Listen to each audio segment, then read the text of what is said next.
मेरे गले में अभी भी जख्म है, वोकल कॉर्ड्स अभी भी जख्मी हैं। लिवर में टेस्ट के हिसाब से जो रिपोर्ट आई थी, मैंने आपको बताया नहीं था, इन्फेक्शन भी है और 3rd ग्रेड की स्वेलिंग है।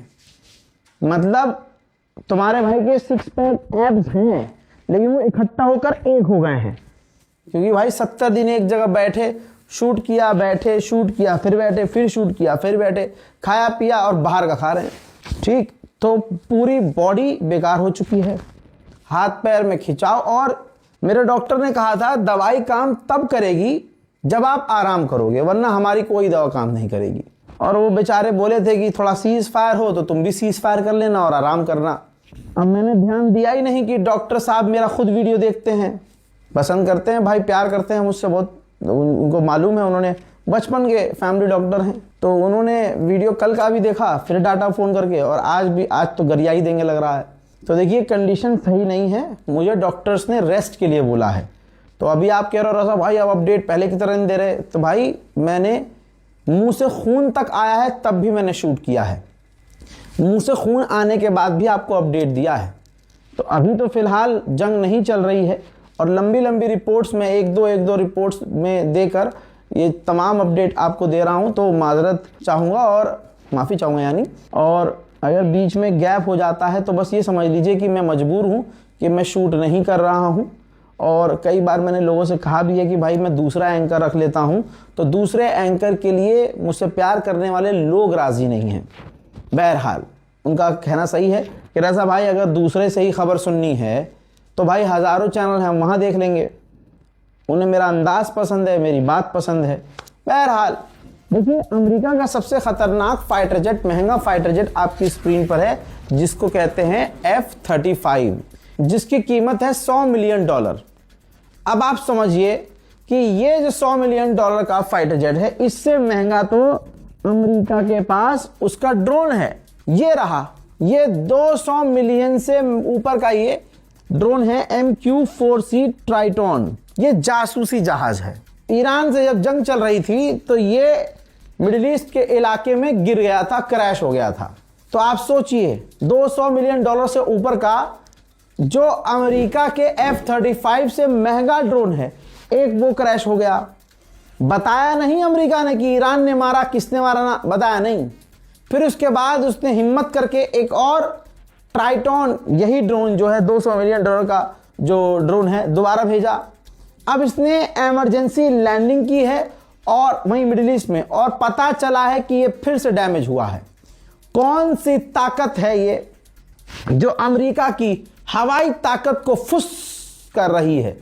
अमेरिका की सबसे महंगी और मोटी ताकत जो जासूसी करने के लिए उसने ये ड्रोन बनाया, सबसे महंगा ड्रोन, उसको कौन मार कर गिरा रहा है, कौन हिट कर रहा है, ये परवरदिगार जाने।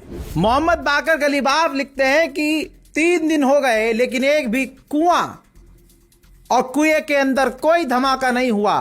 हम इसे 30 दिनों तक बढ़ा सकते हैं। यानी जिस कुएं के अंदर कहा जा रहा था कि वो कुआं फुल हो चुका है, तेल और स्टोर नहीं कर सकते, ये कहा गलीबाफ ने कि यहां कुओं का हम लाइव स्ट्रीमिंग भी कर सकते हैं, हमारे पास बहुत जगह है। अमेरिका प्रशासन को बैसेट जैसे लोगों से इसी तरह की बकवास सलाह मिलती है, जो घेराबंदी की थ्योरी को बढ़ावा देते हैं और जिन्होंने तेल की कीमतों को $120 प्रति बैरल के पार पहुंचा दिया है, और अगला पड़ाव $140 प्रति बैरल होगा। समस्या थ्योरी में नहीं बल्कि उनकी सोच, माइंडसेट में है।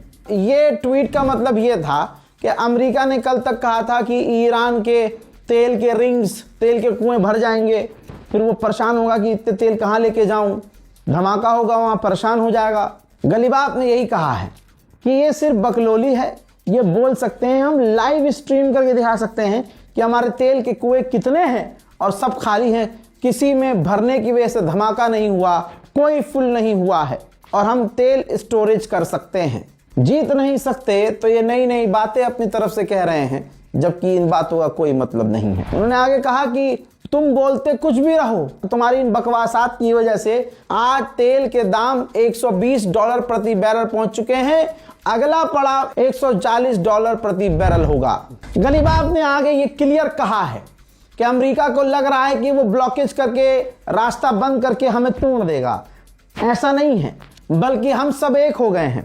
पूरा ईरान एक हो चुका है, वो अपनी आंखों से दुश्मन देख ले। पूरा ईरान सुप्रीम लीडर के इशारों पर चल रहा है। ईरान के सीनियर ऑफिशियल्स भड़के हैं। उन्होंने कहा कि ये अमेरिका ने जो अपने बहस में आकर जो ब्लॉकेज किया है, ये हम सहेंगे नहीं। अगर ये ब्लॉकेज और लंबे समय तक के लिए लगेगा, जो कि ऑब्वियसली ट्रम्प ने कहा लगेगा, तो ईरान के ऑफिशियल ने कहा कि हम जवाब देंगे और जवाब हम अपने स्टाइल में देंगे। अमेरिका के फाइनेंस मिनिस्टर ने कहा है $500 मिलियन की क्रिप्टो करेंसी हमने ईरान की फ्रीज कर दी है। मेरे दोस्तों 69 एक कम 70 बहरीन के शिया मुसलमानों की नागरिकता को जब्त कर लिया, छीन लिया बहरीन ने, जिस पर ईरान भड़का और ईरान ने बहरीन की निंदा की है। फिर से कह रहा हूं कि निंदा करने से ईरान को यही कहूंगा कुछ नहीं होगा। अगर सच में इतना बड़ा दिल रखते हो और हो इतने दूध के दुले और ईमान वाले, तो भाई जिन लोगों को तुम्हारा सपोर्ट करने की वजह से उनके मुल्क से निकाल दिया है, अपने मुल्क की नागरिकता उन्हें दो। तुम्हारी भी तो असलियत सबको पता है, तुम नागरिकता देते नहीं हो। बंदा मरते मर जाए, ईरान की नागरिकता किसी को नहीं मिलती। लेकिन यहां पर तुम्हें अपने कानून को बदलना चाहिए कि जो लोग तुम्हें सपोर्ट करने के चक्कर में अपने ही मुल्क से मुल्क बदर हो गए, तो उन्हें कम से कम तुम तो नागरिकता दो। अमेरिका के सेंटॉम ने कहा कि 41 से 42 टैंकर ईरान के तेल के टैंकरों से फुल हैं, जो बिलियंस ऑफ डॉलर के हैं। ईरान उन्हें बेच नहीं पा रहा है क्योंकि हमने ब्लॉकेज लगाया हुआ है, तो हमारा ब्लॉकेज काम कर रहा है। ईरान के पार्लियामेंट स्पीकर के स्पोक पर्सन, रजाई नाम है उनका, इब्राहिम रजाई, उन्होंने कहा है, ये रहा बयान उनका। उन्होंने स्टेटमेंट ईरान के टीवी चैनल पर दिया, ये ईरानियों की आखिरी जंग है, हम ऐसे लड़ेंगे कि इसके बाद ईरान से कोई लड़ने लायक न होगा। अमेरिका और ब्रिटेन के टॉप डिप्लोमेट ने आपस में बातचीत की है स्ट्रेट ऑफ हॉर्मुज खुलवाने के लिए। उधर ये बात हकीकत है, ईरान का रियाल, ईरान की करेंसी पिछले एक साल में 65% गिर चुकी है। ईरान की करेंसी, ईरान का नोट कागज से ऊपर कुछ नहीं है। लेकिन फिर भी अगर ईरान के लोग आज भी अमेरिका से डील करने को राजी नहीं है, ये जिगरा सिर्फ ईरानियों का ही हो सकता है। आप देखिए, ईरान के विदेश मंत्री ने खुद भारत के विदेश मंत्री को, जयशंकर को फोन किया और उनसे बात की, अपडेट दिया कि भाई ऐसा ऐसा हो रहा है। भारत को आज भी ईरान अपने दोस्त की नियत से देख रहा है, लेकिन भारत का हिंदू अपने मुल्क के मुसलमान से नफरत कर रहा है। असलियत यही है। ईरान में आज भी रैली हो रही है, पूरी रात रैलियां होती हैं। एक खास रैली का खास मंजर दिखा रहा हूं। ईरान ने रैली के दौरान ट्रक के ऊपर रखे हुए अपने नए ड्रोन दिखाए हैं। जी हां, आम लोगों के बीच नया ड्रोन लॉन्च कर दिया भाई इन्होंने, अर्श 2 सुसाइड ड्रोन। जी हां, नाम से पता चल रहा है कि ये किस तरह का ड्रोन है। ये काफी एडवांस ड्रोन बताया जा रहा है। इसका मतलब ईरान के पास ऐसे कई नए हथियार हैं जिनका इस्तेमाल अभी तक ईरान ने नहीं किया था। इजराइल के मूसाद के पूर्व डिप्यूटी ने कहा है, इजराइल के न्यूज चैनल पर बैठकर कहा कि हमें पूरी तरह से हार मिली है, हम हार गए हैं ईरान से। ईरान की रिजीम चेंज नहीं हुई, ईरान की सरकार हमारे कंट्रोल में नहीं आई, ईरान अमेरिका के आगे नहीं झुका, बल्कि ईरान ने स्ट्रेट ऑफ हॉर्मुज ही बंद कर दिया और हमारा बड़ा नुकसान हुआ। उधर दूसरी तरफ हुतीज ने ऐलान किया है कि अगर अमेरिका इजराइल ने ईरान पर जरा सा भी हमला करने की कोशिश की तो हम बाबल मंदीब जो स्ट्रेट है वो बंद कर देंगे। ईरान के अंदर खुद यहूदी समुदाय में हजारों लोग हैं। यहूदियों का जो धर्मगुरु है ईरान में, उस व्यक्ति ने खुद ईरान के एक प्रोग्राम में ईरान के सुप्रीम लीडर जनाब मुश्तबा खामनाई को अपना सुप्रीम लीडर माना है और ईरान की सरकार को सपोर्ट किया है। इसे कहते हैं leadership. Ayatollah Syed Mushtaba Khamenei, किसके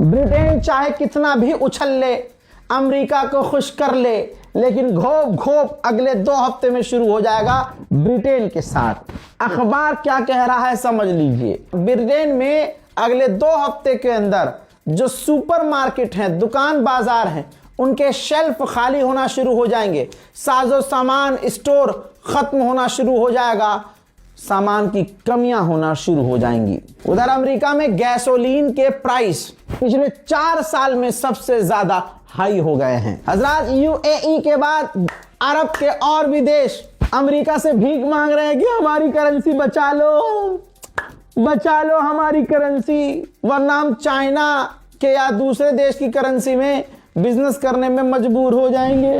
देखिए, अमेरिका की मैगजीन है, आपके सामने है, लॉ एंड लिबर्टी। लिखा है कि ये जंग हुई है, ये ईरान की आजादी के लिए कभी थी ही नहीं। आजादी जैसा कोई मैटर नहीं था, बल्कि ये अमेरिका ने हमला किया था इसलिए ताकि अमेरिका की तमाम बातें, तमाम चीजें ईरान मान ले, ईरान अमेरिका के आगे नतमस्तक हो जाए। ये सिर्फ पावर की जंग थी जो ईरान जीत गया। फिलीपींस ने अपनी मछुआरों की कंपनियां जो होती हैं उनको चेतावनी दी है कि अपने मछुआरों को ईरान की तरफ जाने ना दें, ईरान के समुद्री रेंज से, समुद्री इलाकों से दूर रखें। अमेरिका का ऑफिशियल खुद ईरान की तारीफ करे जा रहा है।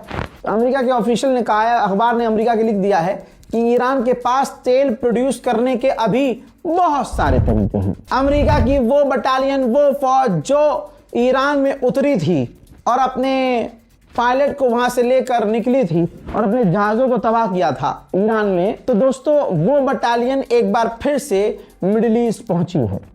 चाहे कुछ भी हो जाए, हमें अमेरिका पर भरोसा नहीं करना, ये धोखे से हमला करेंगे। हजरात, फ्लोटिला काफिला, एक नाव का काफिला जो गाजा की तरफ जा रहा था, जो अभी बहुत दूर था, ये देखिए समुद्र के अंदर इजराइल ने काफी दूर ही उन फ्लोटिला काफिले में मौजूद लोगों को रोका और उन्हें वहीं से गिरफ्तार कर लिया। वहीं इजराइल ने वेस्ट बैंक में फिलिस्तीनियों के घरों पर नए कब्जे यानी नए सेटलमेंट की मंजूरी दे दी है। एक और नौजवान फिलिस्तीनी व्यक्ति को वेस्ट बैंक में इजराइल की फौज ने कत्ल कर दिया है। इजराइल ने गाजा पर हमला किया, जिस हमले में आपको एक पैरामेडिक्स नजर आ रहा है, एक और नौजवान शख्स फिलिस्तीनी नजर आ रहा है। ये दोनों मारे गए और कई घायल हुए। इजरायली ऑफिशियल ने कहा है कि 7 अक्टूबर सन 2023 के बाद अब तक हम इस जंग पर 137 बिलियन डॉलर से ज्यादा पैसा खर्च कर चुके हैं। आज भी हारेदी यहूदी, जो वहां के ईमानदार यहूदी हैं, इंसानियत पसंद यहूदी हैं, तस्वीर आप एक बार फिर से देखिए, वो अपनी गवर्नमेंट नेतन्याहू के खिलाफ प्रदर्शन कर रहे हैं कि हमें जंग नहीं चाहिए, हमें फौज में भर्ती नहीं होना है, हमें शांति से अपने मुल्क में रहना है। माशाल्लाह, अब और खबर सुनिए बड़ी। इसी महीने 6 इजरायली फौजियों ने जो गाजा के अंदर नरसंहार किए थे, उन 6 के 6 फौजियों ने एक एक करके अपने आप को खत्म कर दिया है। उधर इजराइल लेबनान पर लगातार आतंकी हमले कर रहा है। सीज फायर का कोई मतलब नहीं है। लेबनान पर बड़े हमलों का मंजर देखिए।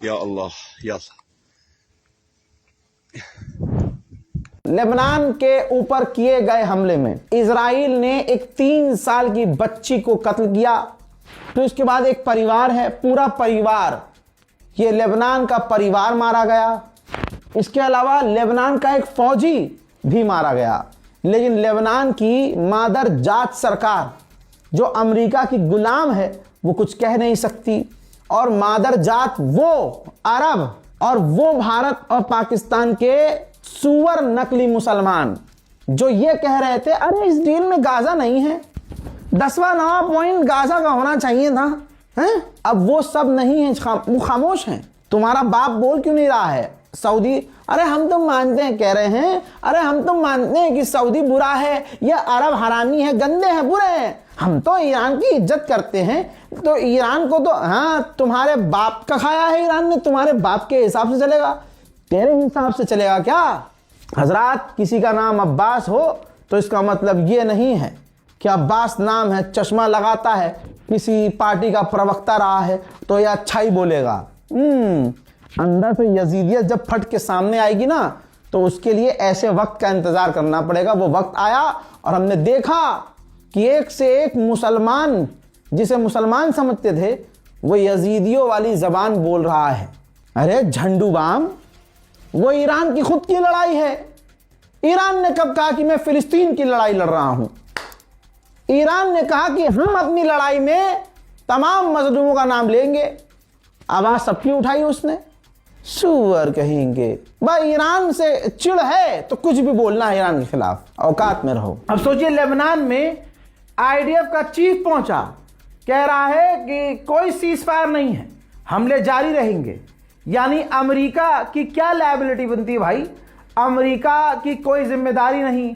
अमेरिका के मुंह में जब चाहे इजराइल मूत देता है। इजराइल की ये हरामीपने देखिए, लेबनान के अंदर ये इजराइल ने लेबनान को गाजा बना दिया है और उम्मीद कुछ हिजड़ों के बच्चे कर रहे हैं कि ईरान ही बोले, हमारे पापा और चाचा नहीं बोलेंगे, हमारे ताऊ तो गंदे हैं? ईरान बोले। क्यों बोले? जितना बोल रहा है उसका आधा भी तुम्हारा बाप नहीं बोल रहा। सारी चीजें पूरे भारत के मुसलमानों को तुम्हारी समझ में आ रही है। देखिए, लेबनान के पूरे पूरे गांव को बम लगाकर उड़ा रहा है इजराइल। बताइए कोई और बोल रहा है? नहीं। इजराइल को डर लेबनान में सिर्फ हिजबुल्लाह का है। ये देखिए, अपनी गाड़ियों के ऊपर जाली लगा रखी है इन लोगों ने।